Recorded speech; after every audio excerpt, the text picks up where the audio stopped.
भगवान, अल्लाह, खुदा, ईश आदि नाम एक ही शक्ति के हैं। वो कैसा है, कहां है, कैसे मिलता है, किसने देखा है? ये प्रश्नवाचक चिन्ह पूर्ण रूप से हटाने के लिए अवश्य सुनिए जगत गुरु तत्वदर्शी संत रामपाल जी महाराज के अमृत वचन, सर्व पवित्र धर्मों के पवित्र शास्त्रों के आधार पर। अब जो आज का सत्संग दास प्रारंभ करना चाह रहा था, अभी तक तो उसकी भूमिका बनी है।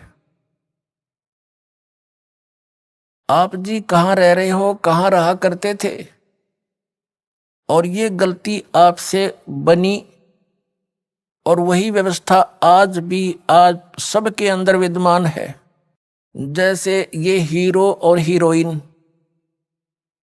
ये फिल्मों में काम करते हैं बच्चे,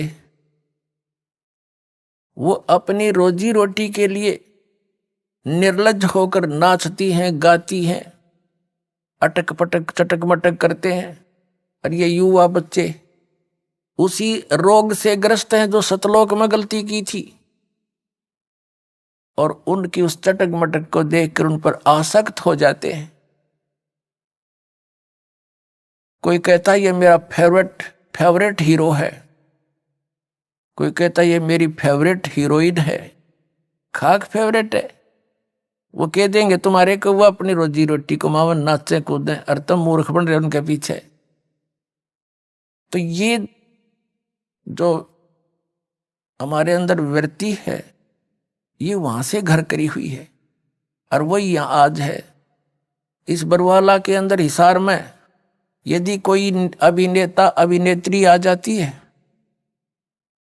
और देखे इन बच्चों का, फिर वहां जमघट हो जाएगा। और इतनी दूर तो खड़े खड़े देखेंगे, वो खड़ा वो खड़ी है, 2 घंटे धक्के खा के वापस आ जा, धूल फांक के, क्या दिया उसने। तो इसी प्रकार हम उस सच्चे लोक से गिर गए, इसी त्रुटि के कारण। तो अब हमने क्या करना है, हम कैसे ऊपर जा सकते हैं सतलोक में, वो तरीका अब इस दास को प्राप्त हुआ है। परमात्मा ने स्पेशल भेज रखा है इस दास को आपके उद्धार के लिए।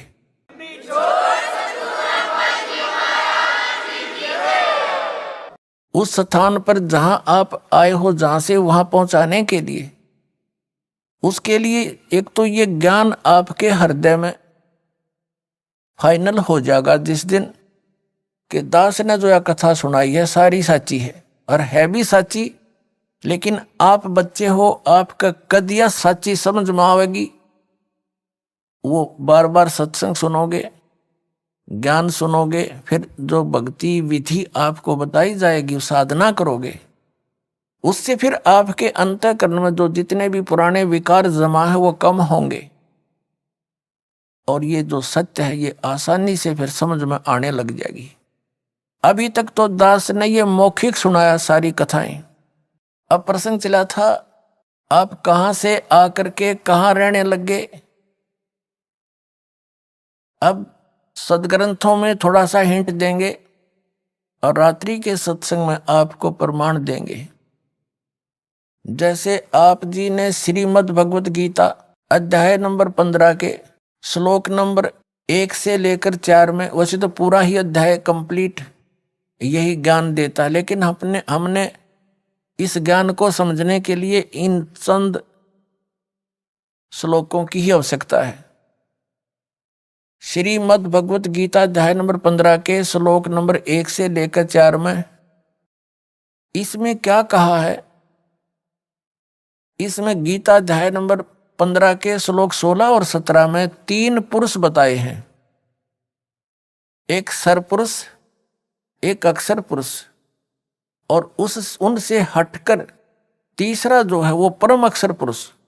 परम अक्षर ब्रह्म भी कहो, सरपुरुष कहो चाहे सरब्रह्म कहो, अक्षर पुरुष कहो चाहे अक्षर ब्रह्म कहो, और परम अक्षर पुरुष कहो चाहे परम अक्षर ब्रह्म कहो।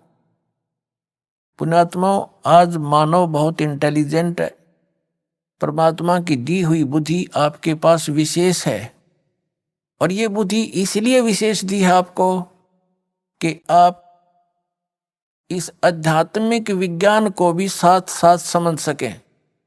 जो भौतिक विज्ञान के में आपने इतनी बुद्धि लड़ाई है, इसको भी इधर थोड़ा सा डाइवर्ट करें, आपका सदा का झंझट मिट जाएगा। आज हम जिस भौतिक विज्ञान पर आश्रित होते जा रहे हैं, ये तो कुछ भी सांग नहीं। 2 वर्ष वर्षा ना हो, परमात्मा अगर थोड़ी सी हाथ खींच लें अपना, ना विज्ञान रहे ना वैज्ञानिक रहे, भूखे मर टक्कर मार मार कर मर जाए सारे, तो कहे कि खाक विज्ञान है। जो असली विज्ञान है, जो दास लेकर आए, इसको समझो।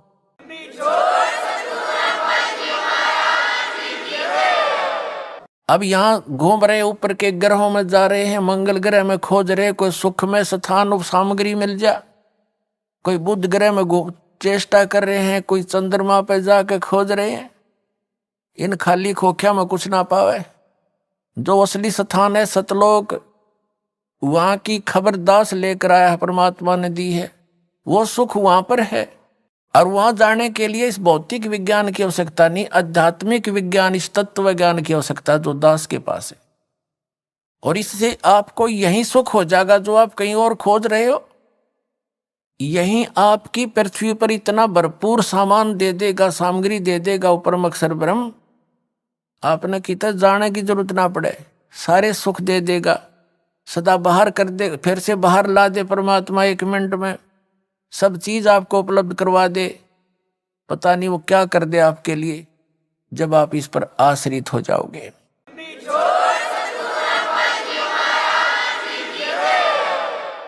हमने इस ज्ञान को समझने के लिए इस अध्यात्म ज्ञान की आवश्यकता है। जैसे श्रीमद् भगवत गीता अध्याय नंबर 4 के श्लोक नंबर 32 में ये गीता ज्ञानदाता कह रहा कि अर्जुन, जो तूने अभी गीता अध्याय नंबर 4 के श्लोक नंबर 25 से 30 तक जो साधना साधक कर रहे हैं उनकी जानकारी प्राप्त की, और सभी अपनी अपनी साधनाओं को पापनाशक जानते हैं।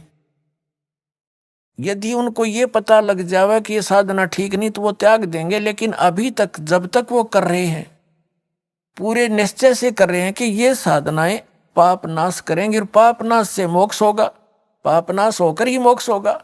चौथे अध्याय के 32वें श्लोक में बताया है कि अर्जुन, इन यज्ञों यानी धार्मिक अनुष्ठानों की जानकारी सच्चिदानंद गण ब्रह्म ने अपने मुख कमल से बोलकर ज्ञान दिया है, उसमें विस्तार के साथ कही गई है, और वो तत्व ज्ञान कहलाता है। उस तत्व ज्ञान से मैं परिचित नहीं हूं, उस तत्व ज्ञान के अंदर पूरी जानकारी है उस सभी साधनाओं की, सभी यज्ञों की, यज्ञ माने धार्मिक अनुष्ठानों की। चौथे अध्याय के 34वें श्लोक में गीता ज्ञानदाता कहता है कि उस ज्ञान को तू तत्वदर्शी संतों के पास जाकर समझ, उनको दंडवत प्रणाम करने से, कपट छोड़कर प्रसन्न करने से वो तत्वदर्शी संत तुझे परमात्म उस तत्व ज्ञान का उपदेश करेंगे। अपने आत्माओं, गीता ज्ञान कौन दे रहा है? आपने आज तक जिससे भी सुना यही सुना है कि श्री कृष्ण जी ने गीता जी का ज्ञान अर्जुन को सुनाया। श्री कृष्ण कौन थे? श्री कृष्ण विष्णु अवतार थे, यानी विष्णु जी की ही आत्मा यहां आई हुई थी, और श्री कृष्ण के अंदर प्रवेश कर गया ये ज्योति निरंजन काल सरपुरुष। इसने प्रतिज्ञा कर रखी है, इसने प्रतिज्ञा कर ली थी दुर्गा के सामने कि मैं कसम खाता हूं मैं अपने वास्तविक रूप में किसी के समक्ष नहीं आऊंगा, मैं अपनी योग माया से छुपा रहूंगा। और दुर्गा से कहा था कि जब दुर्गा चिंतित हुई थी, दुर्गा जी, कि मैं अकेली औरत कैसे संभालूंगी सारे ब्रह्मांडों को, तब उसने कहा था तू केवल निमित्त निमित्त होगी, गुप्त रूप से सब कार्य मैं ही किया करूंगा। तो इसने श्री कृष्ण जी में प्रवेश करके इस काल ने, ब्रह्म ने, ये ब्रह्म भी कहलाता, सरपुरुष भी कहलाता है, सर ब्रह्म भी कहलाता, ज्योत निरंजन भी कहलाता है। इसने श्री कृष्ण में प्रवेश करके सरपुरुष ने, ये 21 ब्रह्मांड के स्वामी ने यो गीता जी का ज्ञान बोला था। श्री कृष्ण का केवल शरीर प्रयोग किया था। जैसे एक प्रेत आत्मा दूसरे के बॉडी में प्रवेश करके बोलता है, उस समय उस आत्मा को अचेत कर देता है, उसको पता ही नहीं मैंने यो क्या हो रहा है इसमें, और वो प्रेत बोलकर निकल जाता है। तब वो सचेत होती है ओरिजिनल आत्मा उस शरीर की, तो उसको पता ही नहीं मैंने क्या बोला था। और ही बताते हैं तू ऐसे बोल रही थी, ऐसे बोल रहा था, ऐसे कह रहा था, तो थोड़ी बहुत वो भी सुन लेता है कि मैंने ऐसे बोलना शुरू कर दिया था। तो ऐसे उस काल ने श्री कृष्ण में प्रवेश करके ये गीता जी का ज्ञान बोला सरपुरुष ने। 11वें अध्याय के गीता जी के श्लोक नंबर 32 में स्वयं कहता है, मैं काल हूं अर्जुन, अब परवर्त हुआ हूं, अब आया हूं मैं।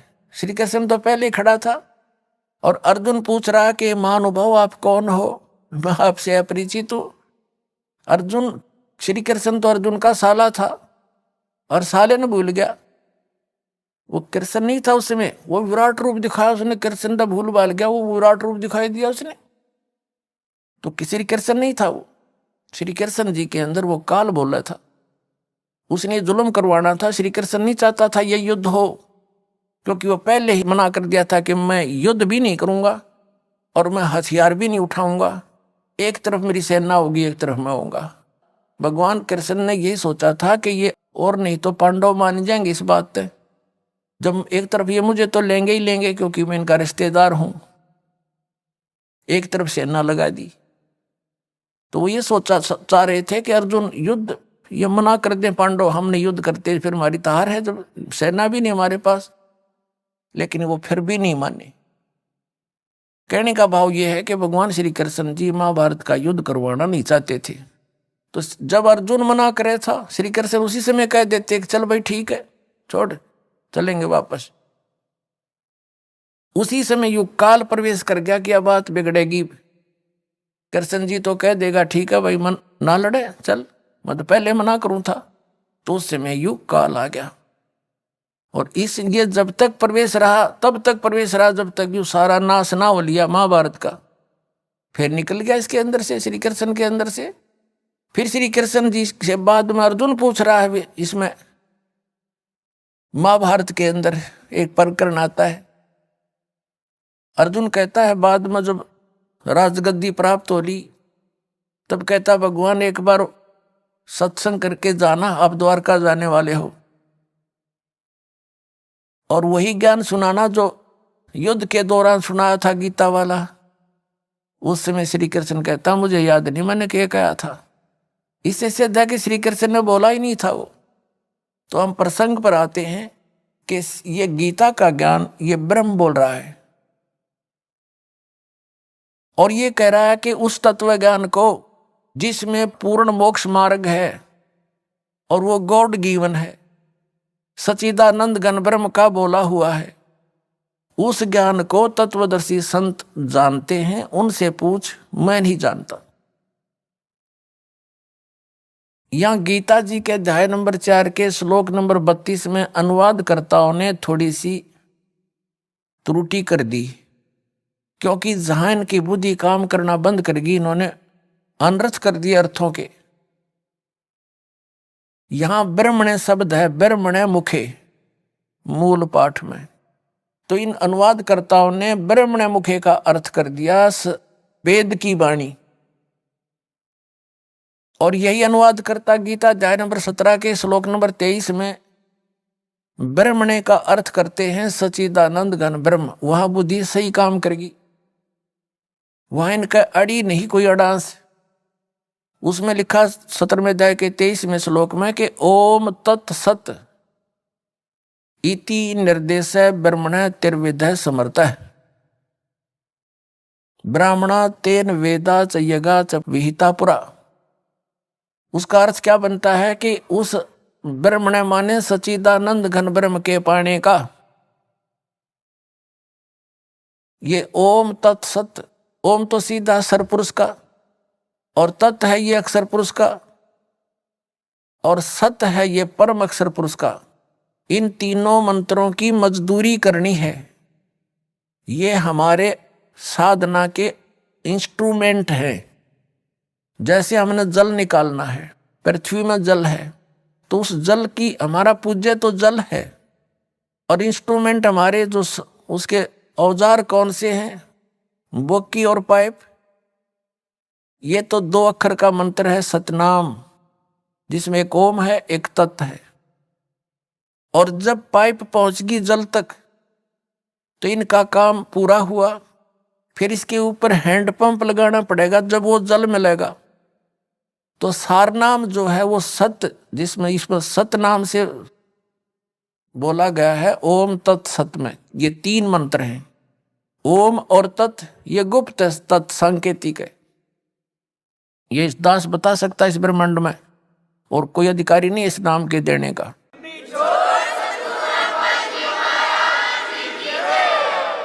ये दोनों मिलकर 2 अक्षर का सतनाम हो गया, जो समझ लो बोकी, श्वास उश्वास की बोकी लगानी है।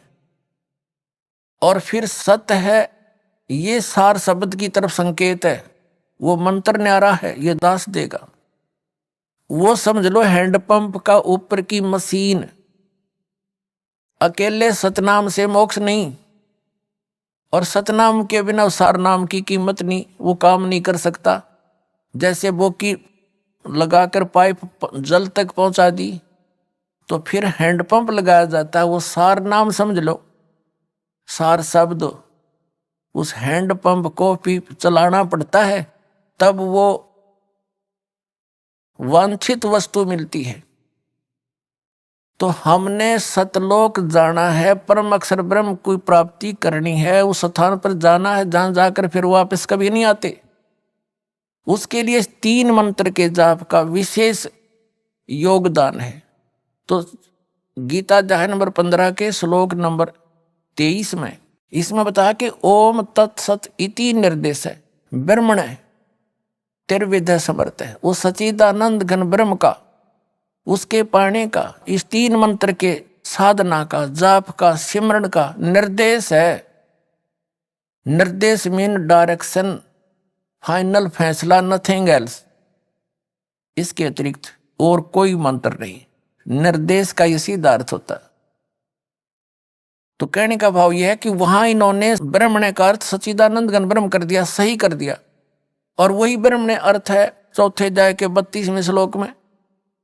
या इनकी बुद्धि फिसल गई कि उनको ज्ञान नहीं था, और जिस कारण से इन्होंने अर्थों के अनरस कर दिए, कथाएं घुमा दी।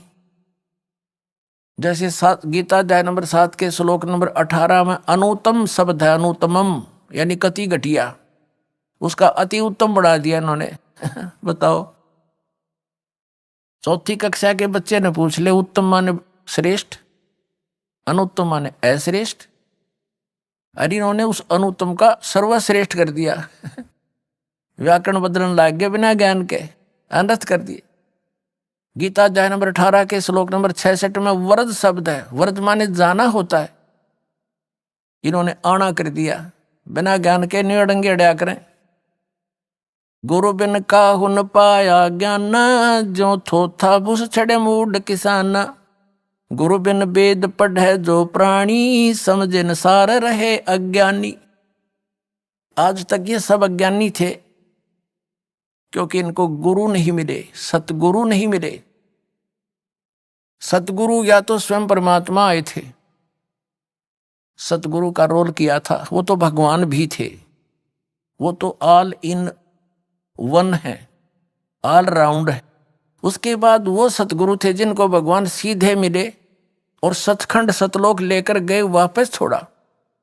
उनके प्रत्यक्ष गवाह, और वो उनके पास कंप्लीट स्पिरिचुअल नॉलेज था और कंप्लीट साधना थी, परिपूर्ण साधना थी, ये मंत्र थे। या तो वो सतगुरु थे। उनमें कौन कौन है? आदरणीय धर्मदास साहिब जी, आदरणीय मलुकदास साहिब जी, आदरणीय नानक साहिब जी, जो सिख धर्म के प्रवर्तक माने जाते हैं, आदरणीय दादू साहिब जी, आदरणीय गरीबदास साहिब गांव छुरानी जिला झज्जर हरियाणा वाले, आदरणीय घीसा दास साहिब जी गांव खेखड़ा जिला मेरठ उत्तर प्रदेश वाले, इन महापुरुषों की जानकारी तो दास को है कि ये सदगुरु थे, लेकिन उस समय इनको निर्देश दे दिया था परमात्मा ने, सख्त हिदायत दे दी थी कि इस तत्व ज्ञान को और इस सार शब्द और सार नाम को, इस सतनाम को अभी डिस्क्लोज ना करना, नहीं तो इन काल के भेजे दूतों के ये यथार्थ ज्ञान और यथार्थ मंत्र हाथ लग जाता। जैसे राधा स्वामी पंथ है, इसी से निकला हुआ पंथ है, यू जय गुरुदेव पंथ। सिरसा के अंदर सच्चा सौदा और जगमाल वाली वाला और ये ठाकुर वाला, ये निरंकारी, ये सारे इससे निकले हैं, गुरु सिख धर्म से ही निकले हैं, यानी गुरु ग्रंथ साहिब को पढ़ा करते ये। उसमें से अपनी अल्प बुद्धि से जैसा इनका समझ में आया वैसा नारा सांग जोड़ दिया, वास्तविक ज्ञान इनके पास था नहीं। और राधा स्वामी पंथ का प्रवर्तक श्री शिवदयाल जी,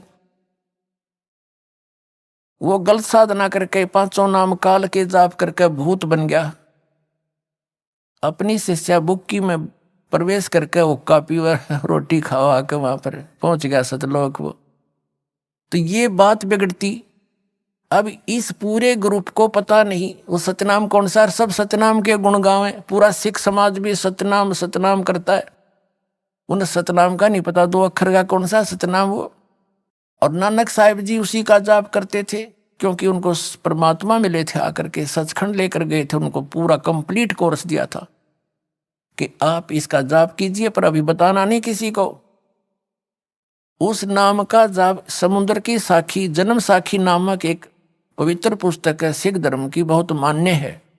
जैसे हम कबीर पंथियों के लिए कबीर सागर मान्य है, उसमें क्या है, परमेश्वर कबीर जी बोला करते थे, जो वार्ता उनकी हुई, जो घटनाएं धर्मदास जी ने देखी, वो धर्मदास जी लिखा करते थे, उनके परम शिष्य और साथ रहते थे।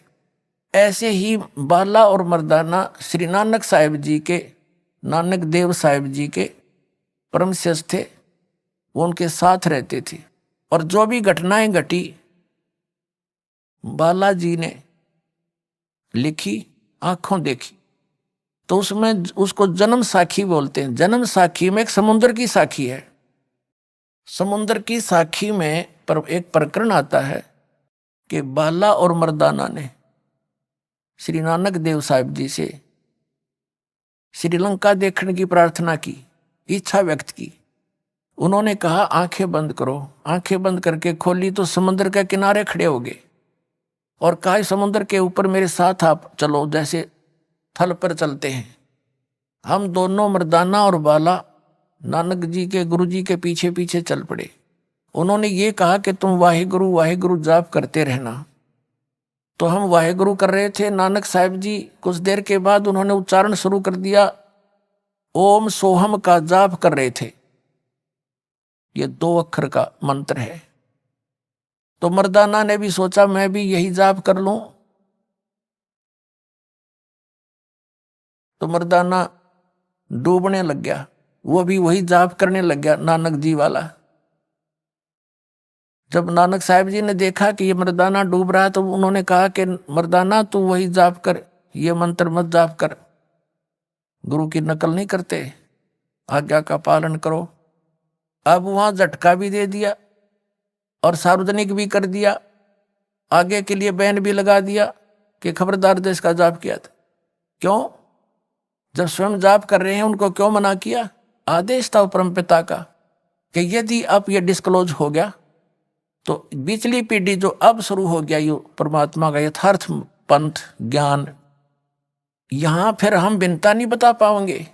ये काल के प्रेरित भेजे हुए पुण्यात्मा थे, जितने संत बने हुए हैं, लेकिन फंस गए ये काल के, इनको भ्रमित कर दिया, मिसगाइड कर दिया, गलत साधना करवा दी। ये थे पुण्यकर्मी प्राणी और आखिरी सांस तक ये स्वस्थ रहे और सारी झूठ बोला करते, गलत साधना करते और करवाते थे। तो पूर्व जन्म के संस्कार थे उनके, तब तक तो ठीक रहे, फिर भूत बन गए और ये पाप लाद दिए न्यारे जो परमात्मा के बच्चों को मिसगाइड करने का। तो कहने का भाव ये है कि उन महापुरुषों को ये मंत्र दे दिए थे और बता दिया था तुम जाप करो, कल्याण कराओ, अभी डिस्क्लोज ना करो, लिख दो अपनी एफिडेविट में, सभी महापुरुषों ने अपनी अपनी अमरवाणियों में लिखा हुआ है, लेकिन सिख समाज के अंदर एक विशेष प्रेरणा दी दाता ने। उन्होंने इस मंत्र को ग्रंथ साहिब में ही नहीं लिखा इकट्ठा, इस डर से कि कहीं किसी के यूं हाथ लग जा रही है, जाप ना कर ले इस 2 अक्षर के मंत्र का, और मर्दाना वाली हालत ना हो जाए, सबकी डूब ना जावे, यानी हानि ना हो जावे, इस डर से। और उसी गुरु ग्रंथ साहिब से ये नकली पंथ चाले सारे उससे पढ़कर समझ में इनका आया नहीं। यदि ये मंत्र गुरु ग्रंथ साहिब में लिखा हुआ होता आदि ग्रंथ में, तो ये सारे वही नाम देते। आज ये दास कैसे बिनता बताता कि ये अधिकारी नहीं है, वो अधिकारी है ही नहीं। नाम देने का अधिकारी तो दास बना के भेजा परमात्मा ने वर्तमान में, दूसरा इस पृथ्वी पर अधिकारी नहीं इस नाम के देने का।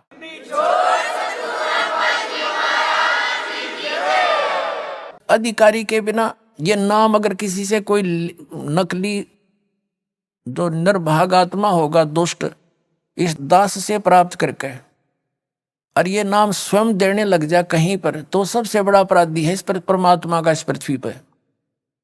तो उसे एक लाभ तो होना नहीं, क्योंकि अधिकारी के बिना, जैसे किसी बालक की अपॉइंटमेंट लेटर है किसी बच्चे का, उस पर 4 लाइन होती हैं, you are hereby appointed for the post of such and such, your salary will be such and these will be term and conditions. वो 4 लाइन होती हैं, और उस पर अधिकारी के साइन हो तो वो वैल्यू है, नहीं तो वैलिड नहीं है। अगर कोई उसी तरह के लिख के नो की नो डिटो को फिर अपने साइन कर दे तो उस बच्चे को कुछ नहीं मिलना, वो धोखा दे रहा है। दूसरे शब्दों में, यदि कोई डुप्लीकेट ड्राइविंग लाइसेंस या पासपोर्ट बनाता है, उसमें तो वो ओरिजिनल दिखता है उसको बनवाने वाले को, भोले को, लेकिन वहां पता चलेगा जब उसकी आवश्यकता पड़ेगी तो उसमें फिर कुछ हाथ नहीं लगना, फिर तो सीधा जेल, दुर्गति होनी उस व्यक्ति की। तो वो सबसे बड़े दुष्ट हैं जो इस नाम दास से लेकर स्वयं देने लग जाएंगे। परमात्मा ने तो उनसे कसम दिला दी थी महापुरुषों से, धर्मदास मेरी लाख दुहाई, ये सार शब्द, ये मूल ज्ञान के अंदर ये सतनाम और सारा कुछ आ जाता है। सतनाम को थोड़ा बहुत सार्वजनिक करना पड़ा, लेकिन सार शब्द को तो कति छींट भी नहीं लागण दी दाता ने किसी का। इस दास के अतिरिक्त इस ब्रह्मांड में किसी के न सपने में भी ज्ञान नहीं, सार शब्द है।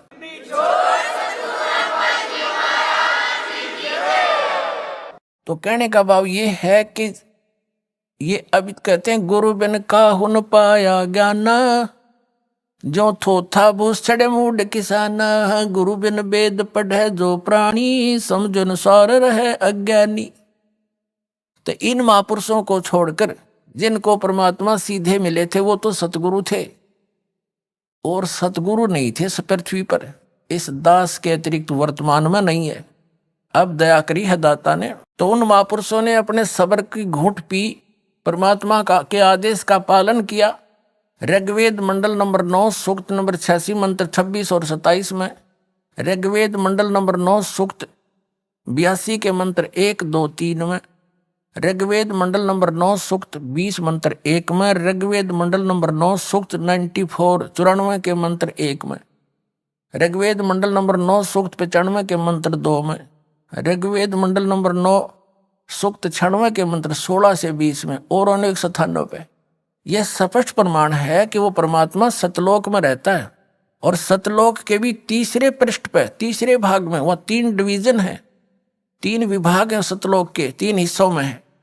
तो सबसे ऊपर के स्थान पर रहता है, वहां से चलकर आता है, वहां पर एक बहुत बड़े सिंहासन पर विराजमान है, राजा के समान, सिर पर मुकुट है, छत्र है, और वहां से गति करके आता है, चलकर आता है सशरीर। और यहाँ पर अच्छी आत्माओं को, जो दृढ़ भक्त होते हैं, उनको मिलता है और ये यथार्थ ज्ञान बताता है। और वो इस पृथ्वी के ऊपर कवियों जैसा आचरण करता है। वो होता तो है भगवान, लेकिन कवियों में से भी एक प्रसिद्ध कवि की भी उपाधि प्राप्त करता है। तो who is God? Kabir is God, जिसने ये लीलाएं की है। तो सतलोक से चलकर आता है, दृढ़ भक्तों को मिले, उन दृढ़ भक्तों में से आपको बताया कि ये महापुरुष जो उनके सीधे संपर्क में आए वो सतगुरु थे और उनको सख्त हिदायत दे दी थी कि अभी इसको डिस्क्लोज ना करना। तो पुण्यात्माओं, आज ये नाम और यही ज्ञान यदि इन दूसरे पंथों वालों के पास होता, अधिकारी तो ये थे नहीं, और भोली आत्माओं को ये फिर भी ये नाम जाप करते हुए भी नरक में जाते और यही काल के जाल में रह जाते। तो वही पुण्यात्माएं जो भगवान को चाह रही थी, 600 वर्ष पहले परमात्मा आए थे स्वयं, और एक लीला की थी, प्रत्येक युग में करते हैं। सतलोक से चलकर आते हैं, शिशु रूप धारण करते हैं, कमल के फूल पर सरोवर में आकर के विराजमान होते हैं, वहां से उनको निसंतान दंपति उठा ले जाते, फिर वहां परवरिश उनके घर होने से उसी माहौल में उसी कुल के माने जाते हैं, और कंवारी गायों से उनके दूध की परवरिश, दूध पान होता है, कंवारी गायों से उनकी परवरिश की लीला होती है। यह ऋग्वेद मंडल नंबर 9 सूक्त 1 मंत्र 8 और 9 में स्पष्ट किया है कि परमात्मा 3 स्थिति में सभी का धारण पोषण करता है। एक स्थिति में सतलोक में रहते हैं, उनका करोड़ सूर्य मिला दे, करोड़ चंद्रमा ऐसे एक रोमकूप की शोभा है, प्रकाश है। और अन्य रूप हल्का तेज पुंज का हल्का रूप बना करके एक साधु महात्मा के रूप में आते हैं, जब चाहे किसी महापुरुष को कहीं प्रकट होकर मिल जाते हैं। और एक रूप में वो एक प्रत्येक युग में शिशु रूप धारण करके वो ऐसी लीला करते हैं, धीरे धीरे बड़े होते हैं। तो बचपन में उनके परवरिश की लीला कंवारी गायों से होती है। और वो कबीर साहब की 600 वर्ष पहले उनकी जीवनी में लिखा है कि उस परमेश्वर ने 25 दिन के हो गए थे, कुछ खाया पिया नहीं, मुंह बोले मात पिता नीरू नीमा, जो जल से कमल के फूल से उठा कर लेकर गए थे।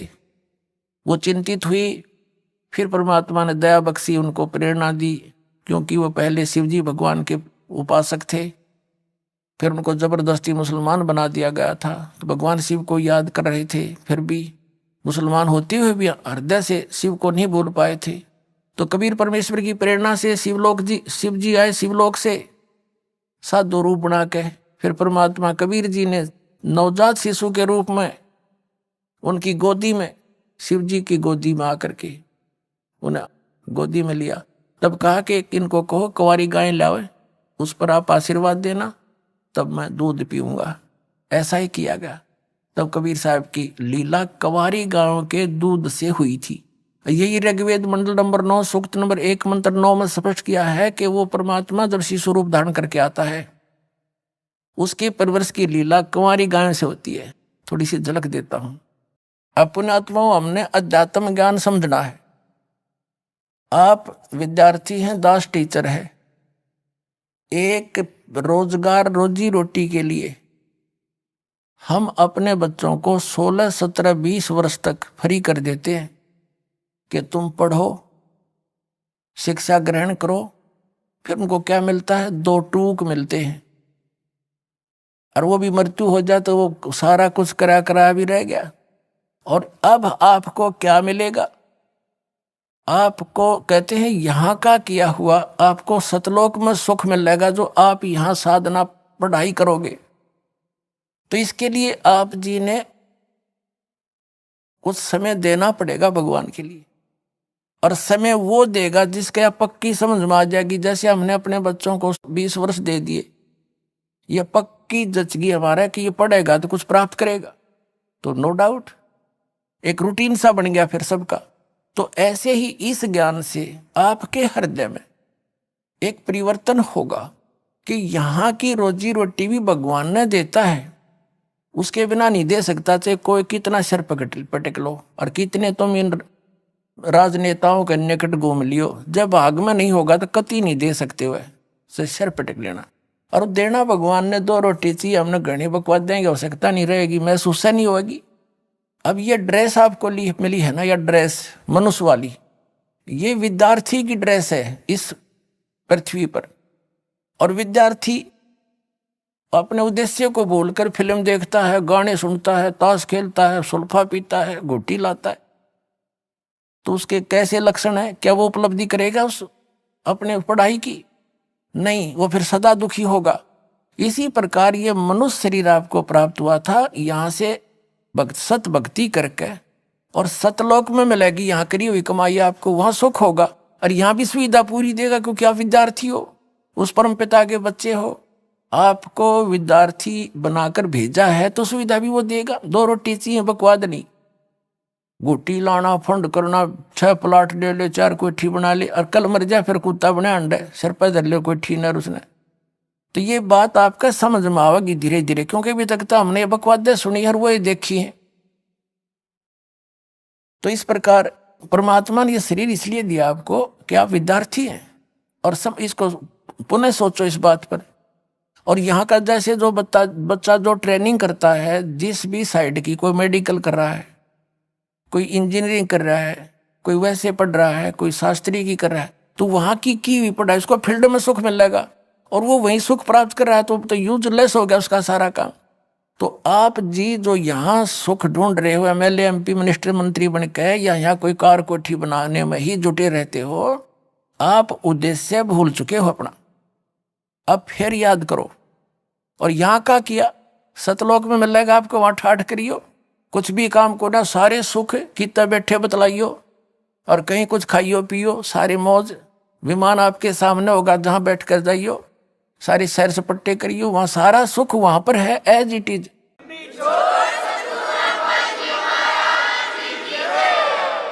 ये नकली पंथ बताया करते, सतलोक में प्रकाश ही प्रकाश है, आत्मा उसमें जाकर मिल जाती है जैसे बूंद समंदर में। इन्हें खक देखा वहां पर। तो परमात्मा ने दया करी थी धर्मदास मेरी लाख दुहाई, ये मूल ज्ञान है। मूल ज्ञान तो सारा ज्ञान जो दास आपको बता रही है, वो असली ज्ञान। कहीं बाहर न जाई, मूल ज्ञान बाहर जो पढ़ी, बिचली पीढ़ी हंस नहीं तरही। और मूल ज्ञान को तब तक छुपाई जब तक ये 12 पंथ मिट जाई। अब ये जितने भी पंथ थे, ये सब मैच्योर हो लिए, इन्होंने जो ज्ञान देना था दे चुके हैं, उन्हीं को रिपीट कर रहे हैं उनके और उत्तराधिकारी। और अनुयायियों को पता है ये क्या ज्ञान देते हैं। अब इस तत्व ज्ञान की सूर्य की रोशनी में अब वो ऐसे छुप जाएंगे जैसे उनका अस्तित्व ही नहीं रहेगा। तारा मंडल बैठे कर ये चांद बड़ाई खावे, उदय भया जब सूरज का स्यों तारों छुप जावे। और ज्ञान सब ज्ञान यू कबीर ज्ञान सो ज्ञान, जैसे गोला तोब का अब करता चला मैदान।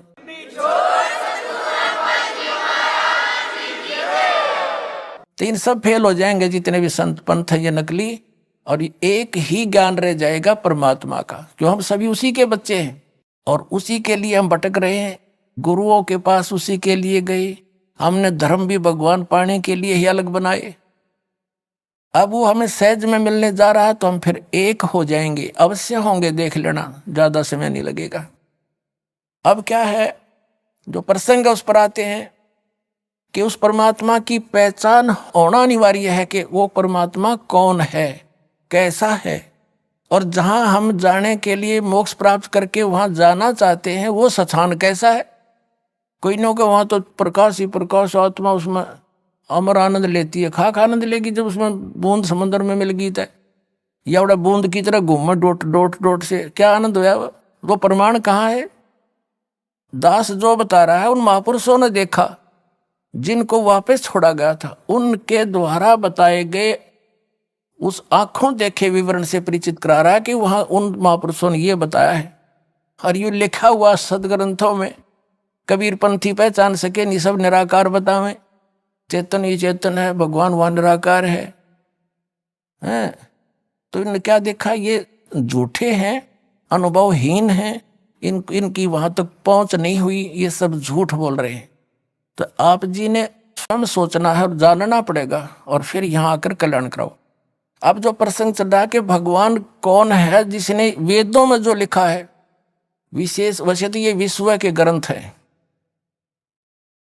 पवित्र चारों वेद, पवित्र श्रीमद् भगवद गीता, ये पवित्र 18 पुराण ये उस समय लिपिबद्ध किए गए थे जिसमें कोई मजहब धर्म नहीं था। ये विश्व ग्रंथ है, लेकिन इनमें इनकम्प्लीट नॉलेज है, कंप्लीट नहीं है। कंप्लीट ज्ञान तो परमात्मा ही आकर देता है, अपने मुख कमल से बोलता है। यही तो वेद बताते हैं। और यही पवित्र गीता अध्याय नंबर 4 के श्लोक नंबर 32 में कहा है कि वो सच्चिदानंद घन ब्रह्म की वाणी में, यानी वो परमात्मा स्वयं आकर अपने मुख कमल से बोलता है, उसमें विस्तार से लिखता है, बोलता है, और वो लिखे जाते हैं। वो तत्व ज्ञान है, वो केवल तत्वदर्शी ही बता सकते हैं, और उनके पास नहीं हो सकता। तो तत्वदर्शी ये दास है पुण्यात्माओं आज पूरे विश्व में, ये सत्कर मान लियो।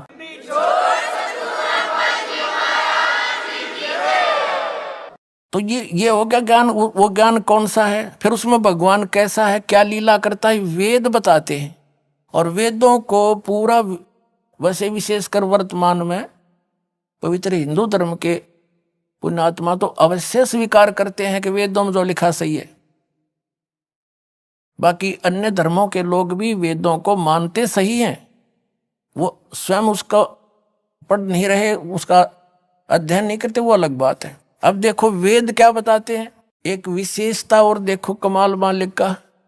ये जितने भी आर्य समाज के आचार्य हैं या महर्षि दानव जो आर्य समाज प्रवर्तक कहा जाता है, वो खुद तो मानते हैं परमात्मा निराकार है, वहां पर परमात्मा कहीं एक स्थान पर भी नहीं रहता। इनकी अपनी धारणा, अपना अनुभव है जो वेदों के विपरीत है। और वो वेदों को सही भी मानते हैं कि वेदों में जो लिखा वो फाइनल है, सही है, और वेदों का अनुवाद भी स्वयं कर रहे हैं।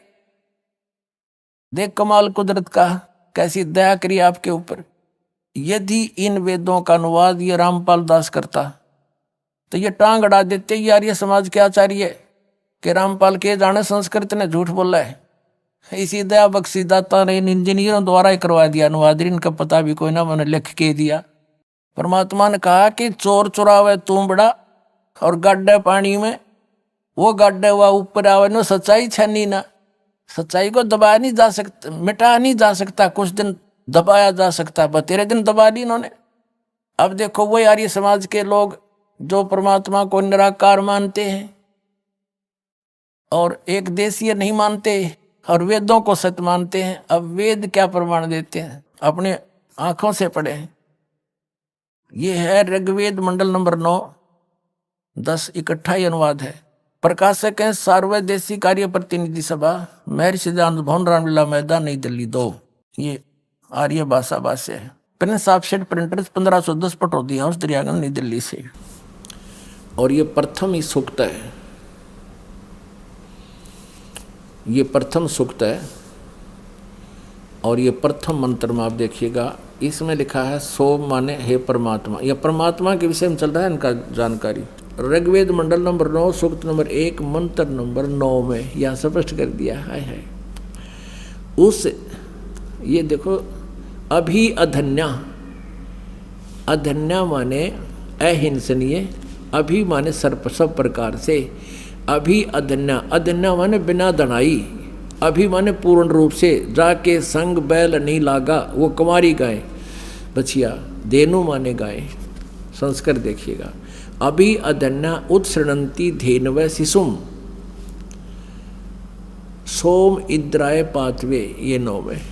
तो इम माने उस, सोम स्वभाव वाले श्रद्धालु पुरुष को, अमर परमात्मा को, ये सोम माने अमर परमात्मा को, पुरुष माने परमात्मा को, जो शिशु रूप में प्रकट होता है, शिशुम रूप में जो प्रकट होता है। इन्होंने कुमार अवस्था में ही अभी अधन्या यानी कति पूर्ण रूपेण अंटज बिना धनाई, यानी अभी माने सब प्रकार से, अधन्या माने बिना धनाई, यानी गाय को हम बिना धनाई कहते थे, भैया धनाई नहीं से गाय।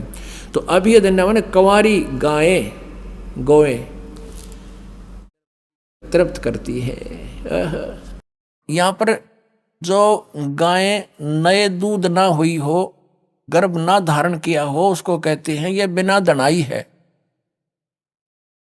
अधन्या बिना धनाई एक लोकल लैंग्वेज, अपनी लैंग्वेज में हमारे, और वही क्योंकि हमारे सबकी भाषा के अंदर किसी ना किसी भाषा का कोई शब्द अवश्य मेल खाता है। तो अधन्या, अधन्या माने बिना दनाई, यानी जो सांड ने टच ना करियो। अब यह धन्या का अर्थ होता है बिल्कुल अछूत, छुई भी ना हो।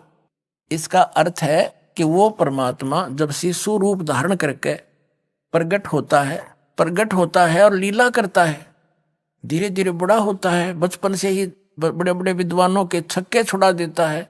वो उस तत्व ज्ञान को सुनाने के लिए ही आता है। उस गीता अध्याय नंबर 4 के श्लोक नंबर 32 में जिसके विषय में कहा है कि उस सचिदानंद घन ब्रह्मण मुखे, सचिदानंद घन ब्रह्म के मुख से उच्चारित वाणी में वो कंप्लीट स्पिरिचुअल नॉलेज होता है। उसको तत्वदर्शी संतों के पास जाकर समझ।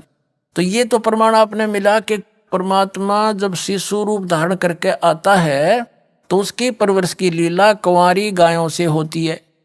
या वही कौन से भगवान के जिनको हम भगवान मानना करते, तो उनमें किसी एक का दिखा दो उदाहरण, राम का, श्री कृष्ण का, या श्री विष्णु का, श्री और किसी भी देवता का, या कोई जिनको 9 अवतार मानते हैं या 50-25 अवतार मानते थे, या कोई पीर पैगंबर का दिखा दो या लीला जो दास आपको वेदों में प्रमाणित करा। अब उनकी जीवनी में 600 वर्ष पहले जो दाता ने लीला की थी, जो करता ही ऐसी है, प्रत्येक युग में वो दिखाते हैं। ये है कबीर सागर।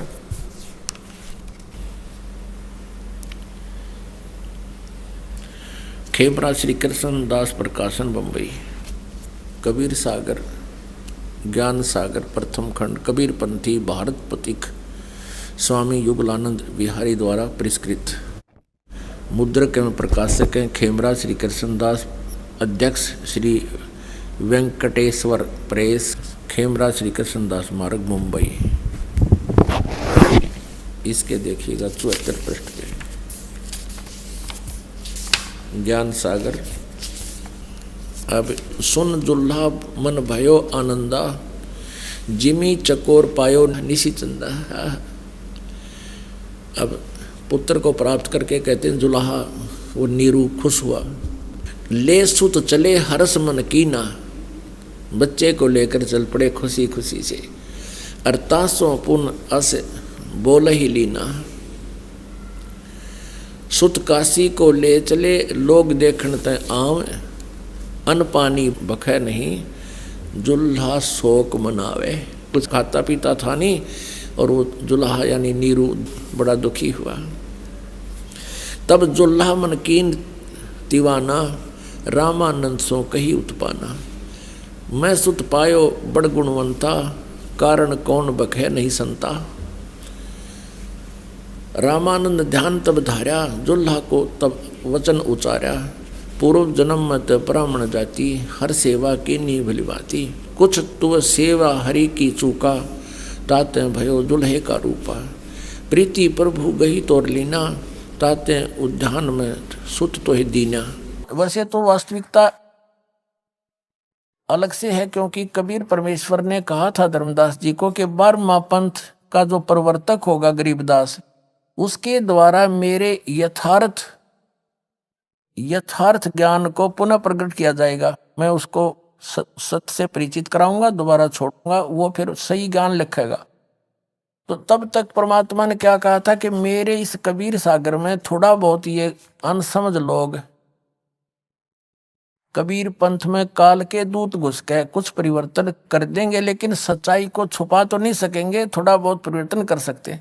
इन्होंने रामानंद से जोड़ दी कि रामानंद ने कहा कि एक गाय लिया कंवारी। वास्तविकता गरीबदास जी ने अपने ग्रंथ में लिखी है कि शिव उतरे शिवपुरी से अवगत बदन विनोद, और उन्होंने आकर शिवमंडल से साधु रूप बना के शिव जी आए, क्योंकि वो नीरू और निमा शिव के पुजारी थे। उसी जन्म में ब्राह्मण ब्राह्मणी थे, वो जबरदस्ती मुसलमान बना दिए गए थे। भले ही वो मुसलमान थे, लेकिन अंतःकरण से पुकार अपने शिव जी की किया करते थे। तो शिव जी आए थे और फिर परमात्मा ने आपको बता दिया। खुद कबीर साहब बोल रहे थे, 25 दिन के बालक, उनसे 7 बार चर्चा की थी।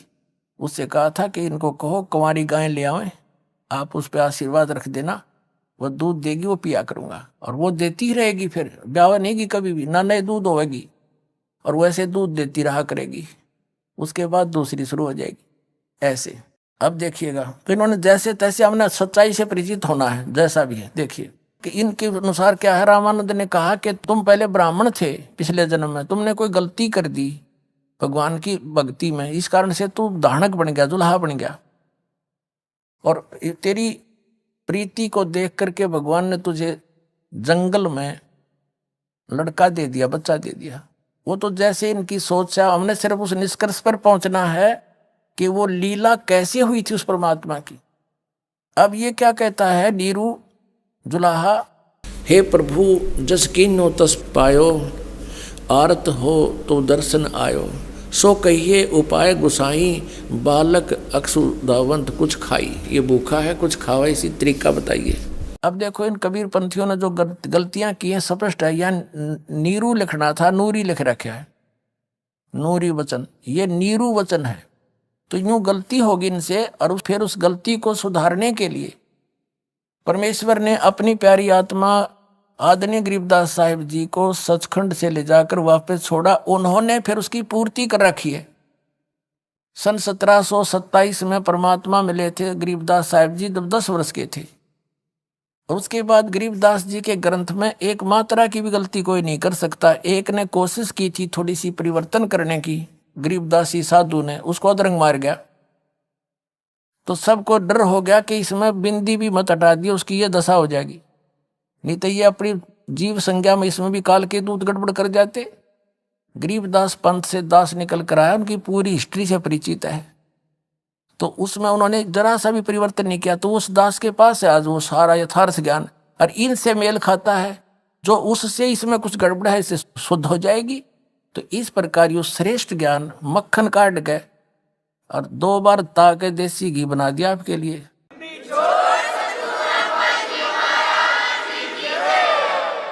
हे प्रभु जस कीन्हो तस पायो, आरत हो तो दर्शन आयो, सो कहिए उपाय गुसाई, बालक अक्षुदावंत कुछ खाई। ये भूखा है कुछ खावा, इसी तरीका बताइए।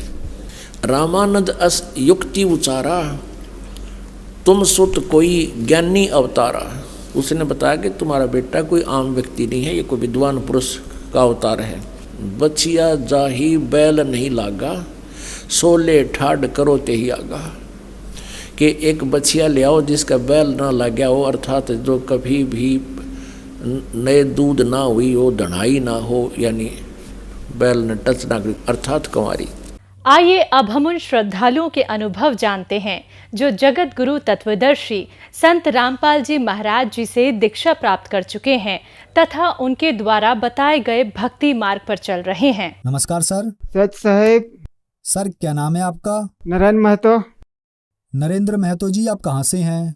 झारखंड धनबाद से। नरेंद्र महतो जी, संत रामपाल जी महाराज से नाम दीक्षा आपने कब ली? 28 मई 2020। नरेंद्र महतो जी, क्या क्या भक्ति साधनाएं की हैं आपने अभी तक? संत रामपाल जी महाराज से नाम दीक्षा लेने से पहले हनुमान जी, भोलेनाथ, दुर्गा का, सब देवी देवता का पूजा करते थे। कांवर लेके देवघर भी गए थे 3 बार। उसके बाद जो हम लोग का घर में बलि उली होता है, सब बलि उली करते थे। सब जो बलि प्रथा चल रहा है पूर्वजों से, वो सब करते थे भक्ति, वही सब देखा देखी। संत रामपाल जी महाराज का जब हमको ज्ञान मिला तो वो सब छोड़ दिए, त्याग कर दी। सर, संत रामपाल जी महाराज जी के शरण में जाने का क्या कारण बना आपका? एगो भगत जी हमको छोटू लाल दास है, वो भगत जी हमको ज्ञान गंगा बुक दिए थे। होली मतलब लॉकडाउन 20 में होली था ना, होली के लगभग होली ही में हमको दिया था ज्ञान गंगा बुक। वो बुक पढ़ने के बाद 1 बार पढ़े, 2 बार पढ़ने में बहुत अच्छा लगा कि हाँ भगवान से भेंट हो जाएगा। ज्ञान गंगा बुक पढ़े और संत रामपाल जी महाराज से नाम दीक्षा लिया ऑनलाइन मोबाइल थ्रू से, हमारे गुरुजी संत रामपाल जी महाराज से। सर, जैसा कि आपने बताया कि आपने संत रामपाल जी महाराज से ऑनलाइन नाम दीक्षा ली, आप हमारे चैनल्स पर अपने अनुभव बताने आए हैं। आपके हाथ में जो रिपोर्ट्स हैं, बताएंगे कि ये किस चीज़ की रिपोर्ट है, क्या हुआ था आपको? देखिए, हमारे पास जो रिपोर्ट है, डॉक्टर ने कैंसर बोल दिए थे कि, और सूझ के मेरा पूरा आँख बंद भी हो गया था, मुंह बंद हो गया था। मतलब हम 3 महीना तक खाली सत्तू और दूध के अलावे जीवित थे। मेरा साथ जो भाई लोग जाता था बोला सब कोई बोलता था कि तो भैया बचबे नहीं करेंगे। जब डॉक्टर ने बोल दिया कैंसर है तो बोला कि मतलब ये वाला जितना है ना सब ये सब काट के हटाना होगा और कोई चीज़ स्टील उस्टील डाल देंगे। तो डॉक्टर से हम सलाह लिए कि देखिए जो भी 3 लाख रुपया भी लेंगे आज जैसे ये वाला जैसा है वैसा हो जाएगा। तो बोला कि उसका गारंटी नहीं लेंगे। तो बोला गारंटी नहीं लेंगे, 3 लाख रुपया भी बोल रहे हैं और फिर बोल रहे हैं कि गारंटी नहीं लेंगे तो फिर कैसे होगा। तो बोला कि नहीं वो वाला तो नहीं गारंटी ले सकते, एक गाल बैठ भी सकता है, एक साइड हो जाएगा। तो संत रामपाल जी से अर्जी लगवाए, गुरुजी मेरा साथ ऐसा ऐसा घटना, रांची से मतलब रेफर कर दिया भिलोर और मेरे पास पैसा है नहीं, 300 रुपया कमाते हैं मजदूरी और 3 लाख कम बात है। और जिससे भी मांगते हैं वो भी बोलते हैं कि आप तो ये बचबे नहीं करेगा तो पैसा देगा कहाँ से। तो फिर कहीं तो बोले कि आप ही जो कर सकते हैं, जब लाखों लाखों को आप ठीक कर सकते हैं तो एक हमको भी देख लीजिए परमात्मा। आप अर्जी में आदेश आया कि परमात्मा दया करेंगे, भरोसा रखो परमात्मा और भक्ति करो और सब ठीक कर देंगे।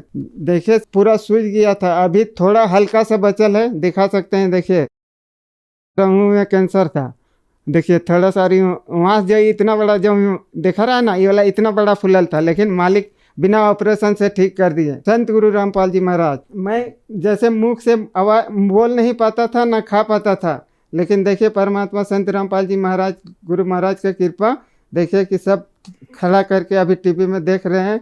जितना हमारे भगत भाई जगत के लोग सब देखिए कि एकदम सच्चाई क्या है।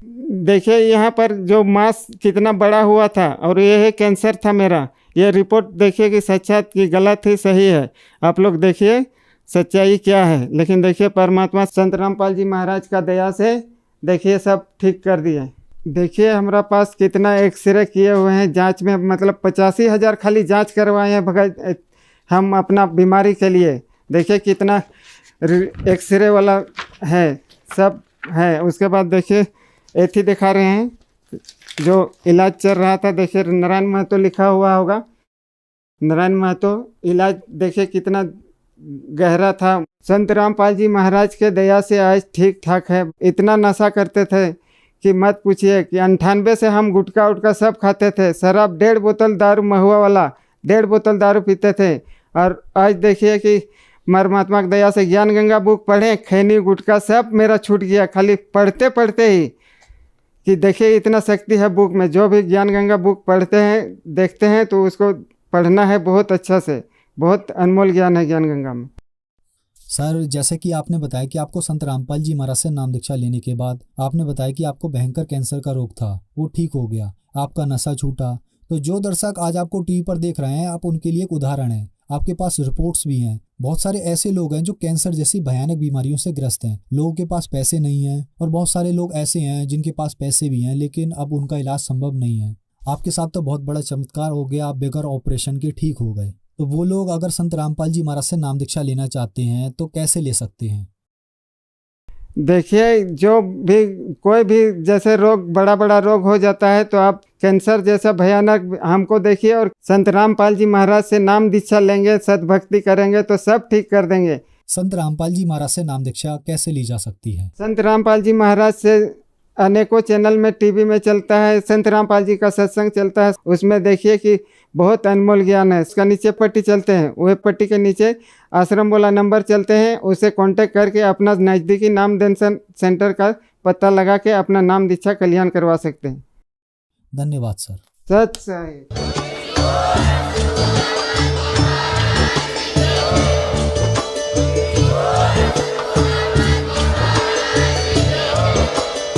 आप सुन रहे थे जगत गुरु तत्वदर्शी संत रामपाल जी महाराज जी के मंगल प्रवचन। अधिक जानकारी के लिए विजिट कीजिए हमारी वेबसाइट www.jagatgururampalji.org। संत रामपाल जी महाराज जी के शुभ आशीर्वाद से पूरे विश्व भर में 500 से भी ज्यादा नाम दीक्षा केंद्र हैं, जिन पर संत रामपाल जी महाराज जी द्वारा ऑनलाइन निशुल्क नाम दीक्षा दी जा रही है। अपने नजदीकी नाम दीक्षा केंद्र का पता करने के लिए संपर्क करें 8222880541।